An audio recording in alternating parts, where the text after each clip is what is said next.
gravé dans la mémoire de notre nation. C'est un jour historique. Ce 21 juillet 2013 est en effet la date que notre roi Albert II a choisi pour abdiquer en faveur de son fils Philippe. Avec le roi Philippe, notre pays connaît ainsi son 7e souverain depuis son indépendance. Un peu d'histoire. Le choix de cette date n'est pas le fruit du hasard. Elle symbolise l'événement de notre dynastie. C'est en effet le 21 juillet 1831 que notre premier roi, le roi Léopold I, prêtait le serment constitutionnel en ces mots. Je jure d'observer la Constitution et les lois du peuple belge, de maintenir l'indépendance nationale et l'intégrité du territoire. Voilà 182 ans que le roi Léopold I a prononcé ces mots. Mais quelle réalité se cache derrière ces mots? En ce jour anniversaire de la prestation de serment de notre premier souverain, et vu les circonstances où le roi Philippe fera de même, il paraît peut-être bon de rappeler les principes fondamentaux de notre Constitution. La Belgique est un pays très ancien et pourtant indépendant depuis peu. Très ancien, Jules César faisait déjà mention du courage de ses valeureux Gaulois. Au fil du temps, nos contrées belges passèrent sous l'influence de l'une ou l'autre puissance riveraine, ce qui leur permit de posséder une longue et riche histoire.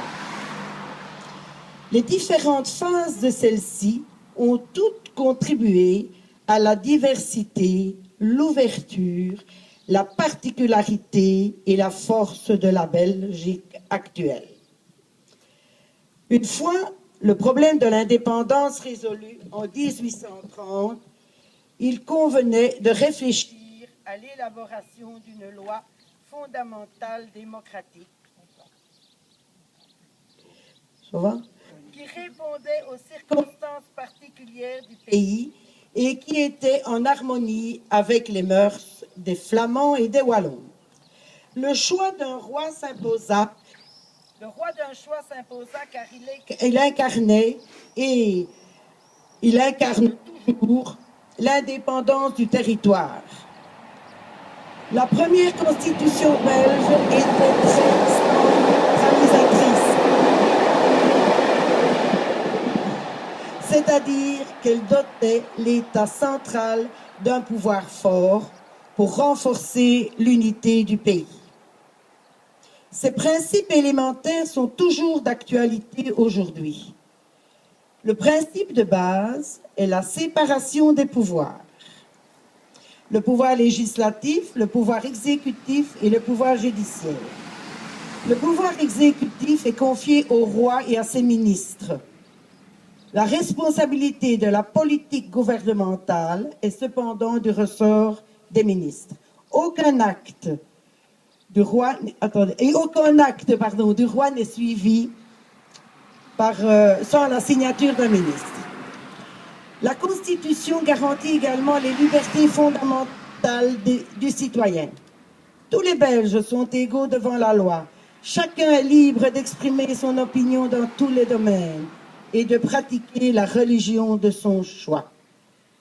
La liberté de l'enseignement et la liberté de la presse sont également garanties, de même que les libertés de réunion et d'association. Le texte initial de 1831 a subi diverses modifications. Les 2 premières modifications concernèrent le droit de vote et les conditions d'éligibilité. Les 4 suivantes, dont une dernière toute récente, modifièrent la Belgique unitaire en pays fédéral. Voilà ce à quoi notre roi Philippe prête serment pratiquement en ce moment même. Une nouvelle étape est franchie ce jour. Gardons confiance en nos capacités de relever les défis qui nous attendent. Notre histoire nous enseigne que les défis importants auxquels a été confronté notre pays ont pu être relevés avec succès par l'union de nos forces. Apprenons tous à vivre harmonieusement, ensemble, chaque jour, malgré nos différences. Il apparaît à chaque concitoyen d'y participer activement pour permettre l'épanouissement de chacun d'entre nous dans cette belle société qu'est notre nation.